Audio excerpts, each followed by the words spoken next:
Here's your daily updates. Newsman Dennis Daily offers his take on the events of the day in another daily video blog.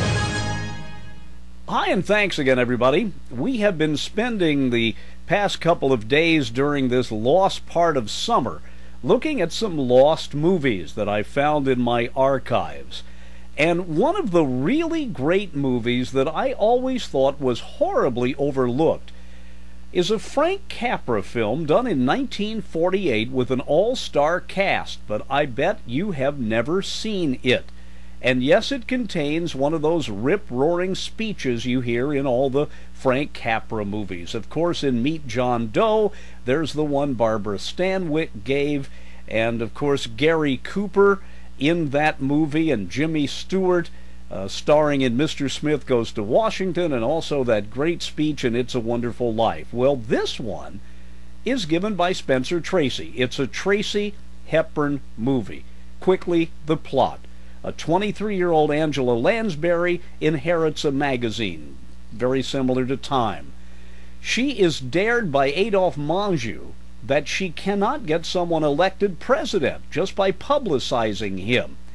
They notice a man named Grant Matthews who designs aircraft. That's Spencer Tracy. They back him for the presidency.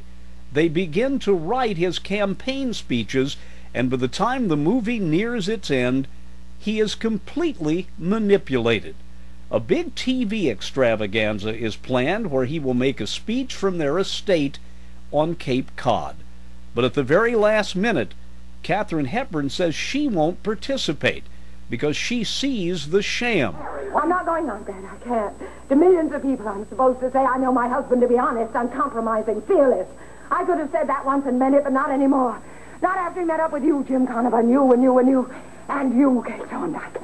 You and your mad ambition. Catering to his conceit, dealing and double-dealing. You were going to make a big man of him, weren't you, Kay? You couldn't see that he was a big man.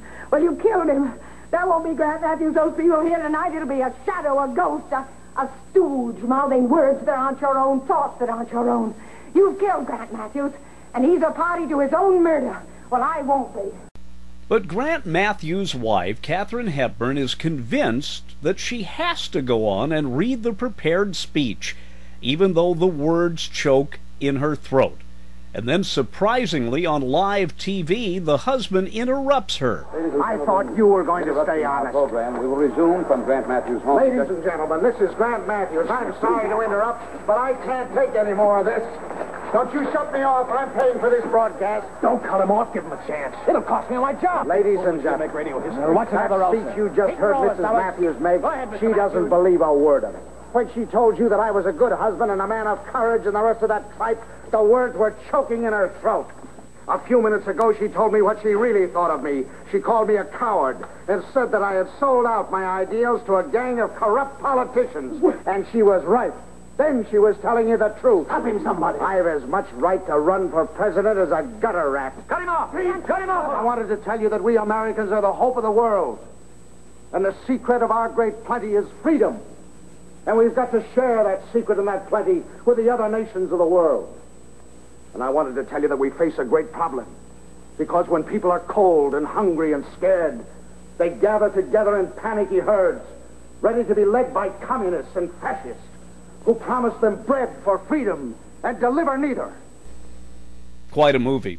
Too bad so few saw it. Thank goodness it's still on Turner now and then.